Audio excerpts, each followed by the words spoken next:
Hello दोस्तों, कैसे आप सब लोग। आज की क्लास में पढ़ेंगे हम सीडीपी। और इस सीडीपी में हम कंटेंट और पेडागोजी दोनों पढ़ेंगे, जो कि आपका सीटेट में 15 नंबर की पेडागोजी आती है और 15 नंबर का कंटेंट आता है। तो हम कंटेंट प्लस पेडागोजी क्लास करेंगे आज। तो इस क्लास का पहला क्वेश्चन है हमारा, बच्चों में ज्ञान की रचना करने और अर्थ का निर्माण करने की क्षमता होती है। इस परिप्रेक्ष्य में एक शिक्षक की भूमिका है। मतलब बच्चे जो होते हैं उनमें ज्ञान की रचना करने और अर्थ निर्माण करने की क्षमता होती है, कैपेबिलिटी होती है। इस परिप्रेक्ष्य में एक शिक्षक की भूमिका क्या होनी चाहिए। ऑप्शन है संप्रेषक और व्याख्याता की, ऑप्शन बी है सुगमकर्ता की, ऑप्शन सी है निर्देशक की, ऑप्शन डी है तालमेल बैठाने वाले की। मतलब एक टीचर की भूमिका क्या होनी चाहिए। तो देखिए, अध्यापक की भूमिका होनी चाहिए ऐसे बच्चों के प्रति सुगमकर्ता की, यानी ऑप्शन बी जो करेक्ट हो जाएगा, सुगमकर्ता की भूमिका होनी चाहिए एक अध्यापक की। बढ़ते हैं अगले क्वेश्चन की ओर। क्वेश्चन नंबर 2, इनमें से कौन सी विशेषता प्रतिभाशाली बच्चों की नहीं है। मतलब जो बच्चे प्रतिभाशाली होते हैं तो इनमें से उनकी कौन सी विशेषता नहीं है। ऑप्शन है हमारे उच्च आत्म क्षमता, निम्न औसतीय मानसिक क्रियाएं, अंतर्दृष्टि पूर्वक समस्याओं का समाधान करना, उच्चतर श्रेणी की मानसिक क्रिया। तो देखिए, उच्चतर श्रेणी की मानसिक क्रियाएं ये प्रतिभाशाली बच्चों की विशेषता होती है, और अंतर्दृष्टि पूर्वक समस्याओं का समाधान करना भी उनकी विशेषता होती है। निम्न औसतीय मानसिक क्रिया ये नहीं होती, और उच्च आत्म क्षमता भी होती है। तो ऑप्शन बी हमारा करेक्ट हो जाएगा।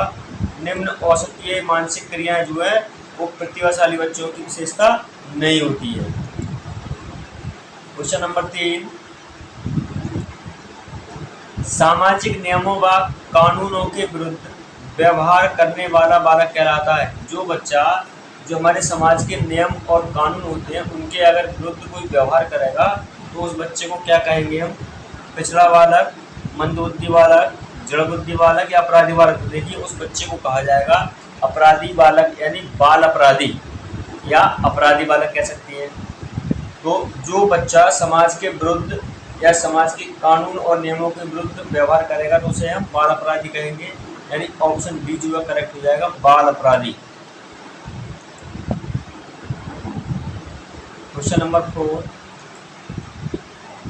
एक शिक्षक को कक्षा में कार्य करना चाहिए। मतलब एक शिक्षक को कक्षा में किस तरह का कार्य करना चाहिए या किस तरह का व्यवहार करना चाहिए। ऑप्शन है प्रगतिशील भूमिका में, प्रभुत्ववादी भूमिका में, प्रजातांत्रिक भूमिका में या प्रभावशाली भूमिका में। तो देखिए, शिक्षक को जो कक्षा में कार्य करना चाहिए वो प्रजातांत्रिक भूमिका में करना चाहिए। प्रजातांत्रिक भूमिका में एक शिक्षक को कक्षा में कार्य करना चाहिए। ऑप्शन सी जो है करेक्ट हो जाएगा। क्वेश्चन नंबर 5, अधिगम का सबसे उपयुक्त कार्य है। मतलब जो लर्निंग होता है उसका सबसे महत्वपूर्ण कार्य कौन सा है। ऑप्शन है हमारे व्यक्तिगत समायोजन, सामाजिक व राजनीतिक चेतना, व्यवहार परिवर्तन, स्वयं को रोजगार के लिए तैयार करना। मतलब शिक्षक का क्या कार्य होना चाहिए, जो सबसे उपयुक्त है वो अधिगम में कौन सा कार्य में से सबसे ज़्यादा उपयुक्त होना चाहिए। तो देखिए, जो ऑप्शन सी है हमारा व्यवहार परिवर्तन, ये अधिगम के लिए बहुत ज़रूरी है। अगर आपके वातावरण में या आपके एटमॉस्फेयर में परिवर्तन नहीं आएगा तो ये अधिगम के लिए बहुत ही सुगम नहीं रहेगा, और व्यवहार में परिवर्तन ही अधिगम के लिए सबसे अच्छा कार्य होता है। तो ऑप्शन सी जो करेक्ट हो जाएगा, व्यवहार में परिवर्तन।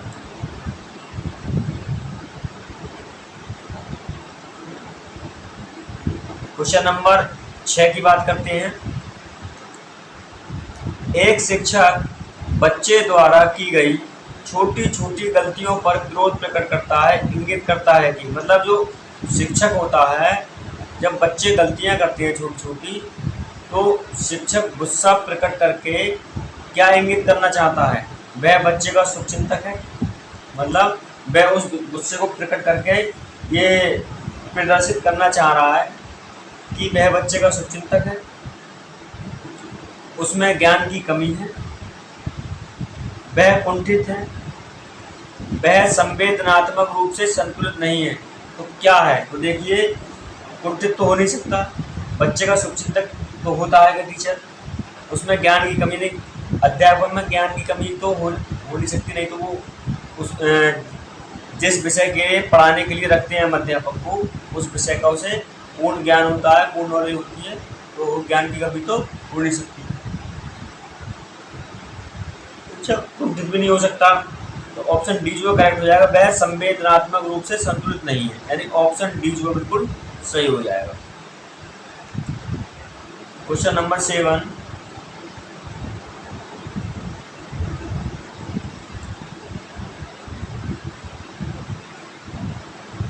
क्वेश्चन नंबर 7, एनसीएफ 2005 के संबंध में निम्न में से कौन सा कथन सही है?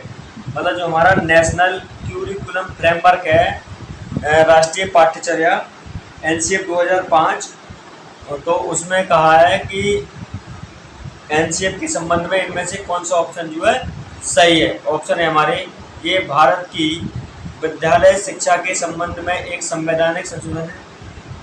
हाँ, ये हमारा हो सकता है। ऑप्शन बी है, एनसीईआरटी द्वारा तैयार किया गया दस्तावेज जो भारत की विद्यालय शिक्षा के संबंध में संस्तुतियाँ प्रस्तुत करता है। तो देखिए, ये हमारा हो सकता है सही। ऑप्शन सी है, ये भारत में गुणात्मक शिक्षा के संबंध में यूनेस्को और भारत द्वारा हस्ताक्षरित दस्तावेज है। ऑप्शन डी है, उपरोक्त में से कोई नहीं। तो देखिए, ऑप्शन बी हमारा जो है वो करेक्ट हो जाएगा। ये एनसीईआरटी के द्वारा जारी किया गया है और तैयार किया गया है, और ये दस्तावेज है, मतलब एनसीईआरटी द्वारा तैयार किया गया दस्तावेज है जो विद्यालय शिक्षा की संस्तुतियाँ प्रस्तुत करने का काम करता है। ऑप्शन बी जो करेक्ट हो जाएगा। क्वेश्चन नंबर 8, अधिगम में आकलन किसके लिए आवश्यक होता है? जो अधिगम होता है, लर्निंग होती है, उसमें हम आकलन जो करते हैं वो किसके लिए आवश्यक होता है? ग्रेड एवं अंकों के लिए, जांच परीक्षण के लिए, प्रेरणा के लिए, पृथक्करण और श्रेणीकरण के उद्देश्य के प्रोत्साहन देने के लिए। तो देखिए, जो हम अधिगम का आकलन करते हैं, मतलब जो बच्चा सीख रहा है, लर्निंग कर रहा है, उसमें उसने कितना सीखा उसका हम आकलन करना बहुत ज़रूरी है। तो ये जो आवश्यक है, ये मोटिवेशन के लिए ज़्यादा ज़रूरी होता है, यानी प्रेरणा के लिए। ऑप्शन सी जो करेक्ट हो जाएगा, प्रेरणा के लिए अधिगम का आकलन करना आवश्यक है। क्वेश्चन नंबर 9, कौशल सीखने की पहली अवस्था है, मतलब कौशल कब सीख सकते हैं, कौन सी अवस्था है? यथार्थता, कल्पनाशीलता, समन्वय, अनुकरण। तो देखिए, हम अगर किसी भी प्रकार का कौशल सीखते हैं या कोई भी चीज़ सीखते हैं तो हम दूसरे की कॉपी करके सीखते हैं, यानी अनुकरण करके सीखते हैं। इमिटेशन या अनुकरण के द्वारा हम कोई भी कौशल सीखते हैं, और ये हमारी कौशल सीखने की पहली अवस्था होती है अनुकरण। ऑप्शन डी करेक्ट हो जाएगा। अनुकरण के द्वारा ही हम कौशल सीखते हैं, और ये हमारी कौशल सीखने की प्राथमिक अवस्था है, अनुकरण। क्वेश्चन नंबर 10, मानसिक आयु का प्रत्यय का सर्वप्रथम किया, मतलब मानसिक आयु का प्रत्यय किसने, कौन से मनोवैज्ञानिक ने दिया था? थॉर्नडाइक ने, गिलफोर्ड ने, स्पीयरमैन ने, विनय साइमन ने। तो देखिए, जो हमारा मानसिक जो आयु है उसका जो प्रत्यय दिया था सर्वप्रथम, वो दिया था हमारा विनय साइमन ने, यानी ऑप्शन डी करेक्ट हो जाएगा। तो दोस्तों, जो हमारे और मनोवैज्ञानिक हैं, हम जितने मनोवैज्ञानिक हमारे चाइल्ड डेवलपमेंट में, उन सभी का एक वीडियो बनाएंगे, तो उनका एक ही वीडियो बनाएंगे हम, उसमें सारे कवर कर लेंगे, तो आप उस वीडियो को देखें। नेक्स्ट वीडियो हम उन्हीं का बनाएंगे। बढ़ते हैं अगले क्वेश्चन की ओर।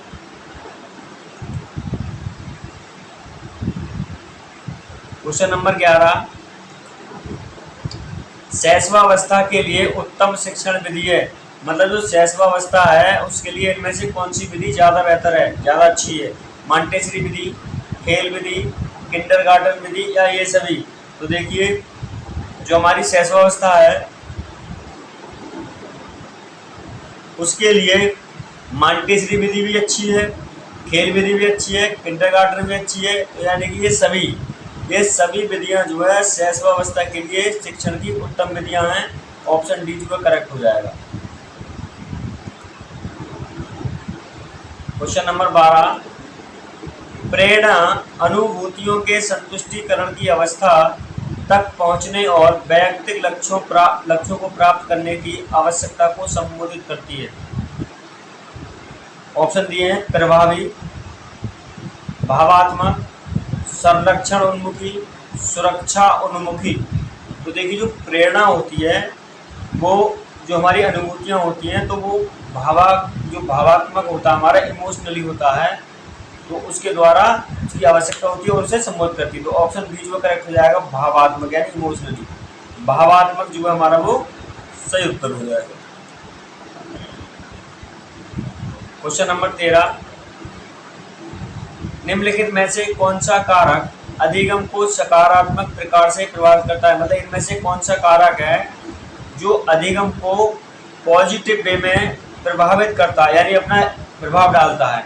ऑप्शन है हमारे अनुत्तीर्ण हो जाने का भय, सहपाठियों से प्रतियोगिता, अर्थपूर्ण संबंध, माता पिता की ओर से दबाव। मतलब क्या करता है? तो देखिए जो हमारा अधिगम है जो सकारात्मक प्रकार से प्रभावित करता है वो है हमारा अर्थपूर्ण संबंध, यानी ऑप्शन सी जो है करेक्ट हो जाएगा। अर्थपूर्ण संबंध के द्वारा अधिगम सकारात्मक प्रकार से प्रभावित करता है। क्वेश्चन नंबर 14, आकलन क्या है? एवोल्यूशन। आकलन क्या है? बच्चों को लेबल करने और वर्गीकृत करने की अच्छी रणनीति है। मतलब जो बच्चे कमजोर और होशियार होते हैं कक्षा में उन्हें लेबल करने की एक अच्छी विधि है? नहीं, ये तो हो नहीं सकती। ऑप्शन बी है हमारा बच्चों में प्रतियोगात्मक भावना का सक्रिय रूप से बढ़ावा देना। हाँ, ये हो सकता है। अगला ऑप्शन, सीखने को सुनिश्चित करने के लिए तनाव और दबाव को बंद करना। मतलब सीखने के लिए तनाव और दबाव को बंद करना। ऑप्शन बी, सीखने में सुधार का एक तरीका। हाँ देखिए ये मान सकते हैं। आकलन के द्वारा हम क्या करते हैं कि जब बच्चे का आकलन करेंगे तो हमें उससे ये पता चलता है कि बच्चे ने कहाँ कहाँ गलतियाँ करी हैं और हम उसे आकलन कर करके बच्चे का हम उसे सुधार सकते हैं और उसे सुधारने का एक तरीका कह सकते हैं। तो ऑप्शन डी जो करेक्ट हो जाएगा। आकलन जो है हमारा वो सीखने में सुधार का एक तरीका है। ऑप्शन डी जो करेक्ट हो जाएगा। क्वेश्चन नंबर 15, निम्नलिखित में से कौन सा कथन समावेशन का सबसे अच्छा वर्णन करता है? मतलब समावेशन होता है इनमें से कौन सा कथन है जो सबसे अच्छा वर्णन करेगा? ऑप्शन है हमारे, ये एक विश्वास है कि बच्चों को अपनी योग्यताओं के अनुसार अलग किया जाना चाहिए। नहीं, ऐसा नहीं करना चाहिए। जिस बच्चे में जैसी मतलब कक्षा जो होनी चाहिए हमारी वो समावेशी होनी चाहिए। ऑप्शन बी है, ये विश्वास है कि बच्चे कभी कुछ सीख नहीं सकते। मतलब ऐसा नहीं है कि बच्चे सब कुछ सीख सकते हैं। ऑप्शन सी है, ये एक दर्शन है कि सभी बच्चों को नियमित विद्यालय प्रणाली में समान शिक्षा प्राप्त करने का अधिकार है। हाँ, ये हमारा हो सकता है सही, क्योंकि सभी बच्चों को नियमित रूप से विद्यालय प्रणाली के अंतर्गत समान शिक्षा प्राप्त करने का अधिकार है, क्योंकि शिक्षा जो सबका अधिकार है। ऑप्शन डी है, एक दर्शन होगी विशेष बच्चे ईश्वर के विशेष उपहार है। मतलब इन्होंने कहा कि बच्चे जो है वो ईश्वर के विशेष उपहार है। तो देखिए इस क्वेश्चन का जो उत्तर होगा हमारा सही उत्तर वो ऑप्शन सी हो जाएगा। ये एक दर्शन है कि सभी बच्चों को नियमित विद्यालय प्रणाली में समान शिक्षा प्राप्त करने का अधिकार है। ऑप्शन सी जो है करेक्ट हो जाएगा। क्वेश्चन नंबर 16, वंचित वर्ग की पृष्ठभूमि के बच्चों को शिक्षा प्रदान करने के लिए शिक्षक को चाहिए कि, मतलब जो वंचित भूमि से ऐसी पृष्ठभूमि जहाँ शिक्षा का पता ना हो, यानी शिक्षा नाम मात्र को। तो ऐसी जगह से आए हुए बच्चों के लिए एक शिक्षक को क्या करना चाहिए, मतलब किस प्रकार से उन्हें शिक्षा देनी चाहिए। ऑप्शन है उन्हें बहुत लिखित कार्य दें। ऑप्शन बी है उनके विषय में अधिक जानकारी जुटाने का प्रयास करें और उन्हें कक्षा में होने वाली चर्चा में शामिल करना। ये ऑप्शन हमारा सही हो सकता है, क्योंकि जो बच्चे आए उन्हें उनके बारे में अधिक जानकारी जुटाएं और कोशिश ये करें कि कक्षा में जितनी भी चर्चाएं हो उन्हें अधिक से अधिक उन चर्चाओं में शामिल किया जाए। ऑप्शन सी है उन्हें कक्षा में अलग बिठाएं। ऑप्शन डी है उन पर ध्यान ना दें क्योंकि वह दूसरे विद्यार्थियों के साथ अंतःक्रिया नहीं, ये नेगेटिव पॉइंट हो जाएगा। तो इस क्वेश्चन का जो सही उत्तर हो जाएगा वो हमारा ऑप्शन बी होगा, क्योंकि उनके विषय में हमें अधिक जानकारी इकट्ठा करनी है और कोशिश ये करनी है कि कक्षा में जितनी भी चर्चाएं हों, जितनी भी कॉम्पिटिशन परीक्षाएं हों क्लास के अंदर, उनमें उन्हें शामिल करने का मौका दिया जाए। ऑप्शन बी जो है करेक्ट हो जाए।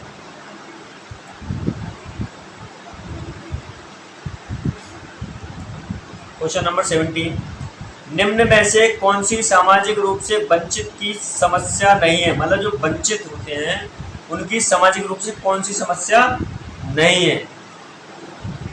तो ऑप्शन है हमारे सीखने के लिए प्रेरणा का अभाव। ऑप्शन बी है सृजनशीलता को पोषित होने के अवसर नहीं मिलना, ये नेगेटिव हो जाएगा, क्यों नहीं आएगा नेगेटिव। अवसर देना ही, हमें अवसर देना है बच्चों को, अवसर नहीं देना नहीं है, मतलब अवसर देना है। ऑप्शन सी है रहने के लिए स्वस्थ परिवेश का अभाव। ऑप्शन डी है विद्यालय में पक्षपातपूर्ण वातावरण का सामना करना, मतलब विद्यालय में आप किसी भी विद्यार्थी के साथ पक्षपातपूर्ण व्यवहार नहीं कर सकते, नहीं तो आपके खिलाफ कार्रवाई हो सकती है। तो इस क्वेश्चन का जो सही उत्तर होगा वो ऑप्शन ए हो जाएगा, सीखने के लिए प्रेरणा का अभाव। मतलब हमें बच्चों के लिए मोटिवेट करना है, मोटिवेशन हर तरह का देना है उन्हें, ताकि वो सीखने के लिए हर समय मोटिवेट रहें। ऑप्शन ए जो है करेक्ट हो जाएगा। क्वेश्चन नंबर 18, शिक्षण प्रक्रिया में विद्यार्थी है, मतलब जो शिक्षण प्रक्रिया है उसमें विद्यार्थी क्या होता है। ऑप्शन है हमारे आश्रित चर है, स्वतंत्र चर है, मध्यस्थ चर है, इनमें से कोई नहीं। तो देखिए जो हमारा शिक्षण प्रक्रिया है उसमें जो विद्यार्थी होता है वो आश्रित चर होता है, क्योंकि वो हमेशा शिक्षक पर आश्रित होता है और शिक्षक के द्वारा ही उसे शिक्षा मिलती है। तो विद्यार्थी जो हमारा क्या हो जाएगा, आश्रित चर हो जाएगा। ऑप्शन ए जो है करेक्ट हो जाएगा। और जो आश्रित चर वाली जो थ्योरी है वो हमारी जॉन डीवी साहब ने दी है, उन्होंने विद्यार्थी को आश्रित चर बताया है। बढ़ते हैं अगले क्वेश्चन की ओर। Question number 19, RT right to education, जो राइट टू एजुकेशन एक्ट है, राइट टू एजुकेशन यानी आरटीई एक्ट 2009 के अनुसार शिक्षक हेतु प्रति सप्ताह में कार्य के घंटे निर्धारित हैं। मतलब जो हमारा राइट टू एजुकेशन एक्ट 2009 उसके अनुसार एक अध्यापक के लिए एक सप्ताह में कितने घंटे शिक्षण कार्य करना निर्धारित है। ऑप्शन है हमारे 40 घंटे, 42 घंटे, 45 घंटे या 48 घंटे। तो देखिए जो हमारी आरटीई एक्ट 2009 है इसके अनुसार शिक्षक के लिए एक सप्ताह में 45 घंटे शिक्षण कार्य अनिवार्य है। तो ऑप्शन सी जो है करेक्ट हो जाएगा, 45 घंटे। क्वेश्चन नंबर 20, छात्रों में रुचि कैसे उत्पन्न की जाती है। मतलब जो हमारे छात्र होते हैं उनमें हम सभी सब्जेक्ट्स के प्रति रुचि कैसे उत्पन्न कर सकते हैं। ऑप्शन है हमारे शिक्षण के द्वारा, सहानुभूति के द्वारा, समदृष्टि के द्वारा, प्रेरणा के। तो देखिए हम किसी भी विद्यार्थी में मोटिवेशन के द्वारा रुचि उत्पन्न कर सकते हैं। अच्छी मोटिवेशन कहानियाँ या स्पीच देकर उन्हें बच्चों को मोटिवेट करके हम शिक्षा के प्रति रुचि उत्पन्न कर सकते हैं। तो ऑप्शन डी जो है करेक्ट हो जाएगा, प्रेरणा के द्वारा जो है उन्हें रुचि उत्पन्न छात्रों में हो जाएगी। क्वेश्चन नंबर 21, कक्षा शिक्षण में पाठ प्रस्तावना सोपान सीखने के किस नियम पर आधारित, जो कक्षा शिक्षण होता है उसमें जो पाठ प्रस्तावना है वो सोपान सीखने के किस नियम पर आधारित है। ऑप्शन है प्रभाव का नियम, सादृश्यता का नियम, तत्परता का नियम, साचार्य का नियम। तो देखिए, अगर हमें किसी भी चीज़ को सीखना है, किसी भी विषय को सीखना है या कोई भी सोपान सीखना है हमें, तो उसमें क्या होना चाहिए, तत्परता होनी चाहिए, मतलब कंटिन्यूटी होनी चाहिए, निरंतरता हमारे अंदर होनी चाहिए कि हमें उस काम को लगातार करना है। तो ऑप्शन सी जो हमारा करेक्ट हो जाएगा, तत्परता के नियम के अनुसार ही हम कक्षा शिक्षण में पाठ प्रस्तावना का जो सोपान है वो सीखने का नियम पर आधारित है, यानी ऑप्शन सी जो है करेक्ट हो जाएगा, तत्परता का नियम। क्वेश्चन नंबर 22, संप्रत्यय निर्माण का प्रथम सोपान है, जो संप्रत्यय निर्माण है उसका प्रथम सोपान क्या है। ऑप्शन है सामान्यकरण, विभेदीकरण, प्रत्यक्षीकरण या पृथक्करण। पृथक्करण का मतलब होता है अलग करना, और प्रत्यक्षीकरण का मतलब होता है सामने, बिल्कुल आमने सामने, सामान्य जनरलीकरण। तो देखिए, जो संप्रत्यय निर्माण है उसका जो प्रथम सोपान है वो हमारा सामान्यकरण हो जाएगा। सामान्यकरण नहीं हो सकता हमारा, विभेदीकरण भी नहीं हो सकता। तो देखिए, इस क्वेश्चन का सही उत्तर होगा हमारा प्रत्यक्षीकरण, यानी ऑप्शन सी जो करेक्ट हो जाएगा। प्रत्यक्षीकरण जो होता है हमारा वो संप्रत्यय निर्माण का प्रथम सोपान होता है। प्रत्यक्षीकरण संप्रत्यय निर्माण का प्रथम सोपान होता है। बढ़ते हैं अगले क्वेश्चन की ओर। क्वेश्चन नंबर 23, प्रेक्षणात्मक अधिगम संप्रत्यय किसके द्वारा दिया गया था, मतलब प्रेक्षणात्मक योग किसके द्वारा दिया गया था। टालमैन के द्वारा, बंडूरा के द्वारा, थॉर्नडाइक के द्वारा या कॉलर के द्वारा। तो देखिए, ये दिया गया था अल्बर्ट बंडूरा के द्वारा। जो प्रेक्षणात्मक है, प्रेक्षणात्मक अधिगम संप्रत्यय, ये अल्बर्ट बंडूरा के द्वारा दिया गया था। ऑप्शन बी जो है करेक्ट हो जाएगा। क्वेश्चन नंबर 24, अल्बर्ट बंडूरा निम्न में से किस सिद्धांत से संबंधित है। सामाजिक अधिगम सिद्धांत, व्यवहारात्मक सिद्धांत, विकास का संज्ञानात्मक सिद्धांत, विकास का मनोसामाजिक सिद्धांत। तो देखिए, जो अल्बर्ट बंडूरा हैं वो सामाजिक अधिगम का सिद्धांत उन्होंने दिया था, यानी ऑप्शन ए जो है करेक्ट हो जाएगा। और विकास का संज्ञानात्मक सिद्धांत दिया था जीन पियागे साहब ने। तो इसका इस क्वेश्चन का उत्तर ऑप्शन ए हो जाएगा, सामाजिक अधिगम का सिद्धांत अल्बर्ट बंडूरा ने दिया था। इन्होंने क्या काम करा था कि बच्चे को 3 तरह की फिल्में दिखाई, हिंसा वाली फिल्म, प्यार मोहब्बत वाली फिल्म और दूसरों के प्रति कैसे व्यवहार करें, ऐसी मतलब इमोशनली फिल्म। तो बच्चा वही सारी चीज सीखेगा, तो इसलिए इन्होंने सामाजिक अधिगम का सिद्धांत दिया था। क्वेश्चन नंबर 25, प्राथमिक स्तर पर दवे समिति ने किन विषयों में अपेक्षित अधिगम स्तर का निर्धारण किया था। जो दवे समिति थी, उन्होंने किन विषय में अपेक्षित अधिगम स्तर का निर्धारण किया था। ऑप्शन है गणित अध्ययन, पर्यावरण अध्ययन, भाषा अध्ययन, ये सभी। तो देखिए, जो दवे समिति थी उन्होंने क्या काम किया था, गणित का अध्ययन का भी निर्धारण किया था, पर्यावरण अध्ययन का निर्धारण किया था, भाषा अध्ययन का भी किया था। तो इस क्वेश्चन का उत्तर हो जाएगा ये सभी। ऑप्शन डी जो है वो सही हो जाएगा। क्वेश्चन नंबर 26, निम्नलिखित में से कौन सा सीखने का नियम नहीं है, मतलब इनमें से कौन सा सीखने का नियम नहीं है। तत्परता का नियम, तनाव का नियम, प्रभाव का नियम, अभ्यास का नियम। तो देखिए, तत्परता का नियम भी सीखने का नियम है, प्रभाव का नियम भी सीखने का नियम है, अभ्यास का नियम भी सीखने का नियम है, तनाव का नियम सीखने का नियम नहीं है। ऑप्शन बी जो है करेक्ट हो जाएगा। तनाव का जो नियम है वो सीखने के नियम की श्रेणी में नहीं आता है।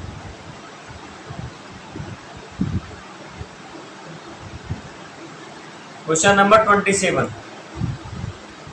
बच्चों के बारे में निम्नलिखित कथनों में से कौन से सही हैं। हमें कुछ कथन दे रखे हैं, इनमें से कौन सा सही है वो देखना है हमें। बच्चे जानकारी के सक्रिय प्राप्त करता है, बच्चे जानकारी के निष्क्रिय प्राप्त करता है।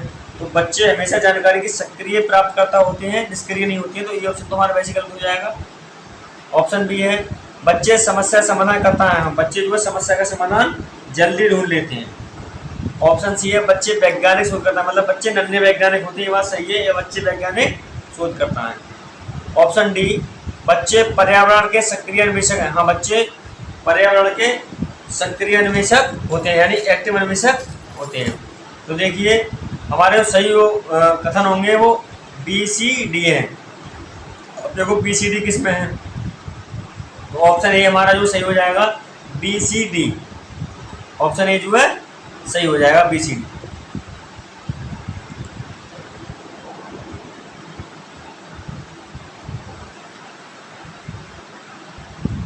क्वेश्चन नंबर 28,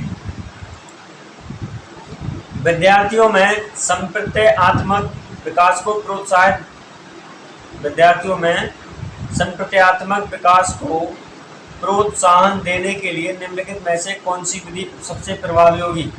मतलब ये कुछ विधियां दी हैं, इनमें से कौन सी विधि सबसे ज़्यादा प्रभावी होगी। ऑप्शन है हमारे यदि करने के लिए कहकर विद्यार्थी के गलत विचारों को सही विचारों में बदलना, मतलब हम अगर विद्यार्थी के सही विचारों को गलत विचारों को सही विचारों में परिवर्तित कर दें। ऑप्शन बी है विद्यार्थियों को बहुत से उदाहरण देना और उन्हें तर्क शक्ति का उपयोग करने के लिए प्रोत्साहित करना। ये ऑप्शन हमारा हो सकता है कि देखिए विद्यार्थियों को बहुत सारे उदाहरण देकर और उन्हें तर्क शक्ति का उपयोग करने के लिए प्रोत्साहित करना।